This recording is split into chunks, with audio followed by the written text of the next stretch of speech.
Hi friends, welcome to cine family 2. TV serial actor Mukesh Gowda ప్రస్తుతం star మా ఛానల్లో ప్రసారం అవుతున్న గుప్పెడంత మనసు సీరియల్లో హీరో రిషి క్యారెక్టర్లో నటిస్తూ మంచి పేరును, గుర్తింపును అండ్ సక్సెస్ను అందుకుంటున్నారు.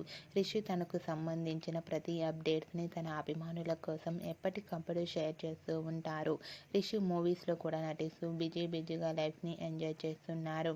అయితే రీసెంట్గా గుప్పెడంత మనసు సీరియల్ హీరో రిషి తన రియల్ లైఫ్ లేటెస్ట్ ఫొటోస్ను షేర్ చేశారు. ఆ ఫొటోస్లో రిషి చాలా సరదాగా, హ్యాండ్సమ్గా, స్టైలిష్ లుక్లో కనిపించారు. ఆ ఫొటోస్ చూసిన వారంతా కూడా Rishi sir acting is super అంటూ కామెంట్స్ పెడుతున్నారు. మీకు కూడా గుప్పెడంత మనసు serial hero Rishi real life latest photos మీకు నచ్చినట్లయితే మీ అభిప్రాయాన్ని మీ కామెంట్ రూపంలో తెలియజేస్తూ లైక్ చేయండి, షేర్ చేయండి. మరిన్ని ఇంట్రెస్టింగ్ అండ్ లేటెస్ట్ అప్డేట్స్ కోసం మా సినీ ఫ్యామిలీ 2 ఛానల్ని సబ్స్క్రైబ్ చేసుకోండి.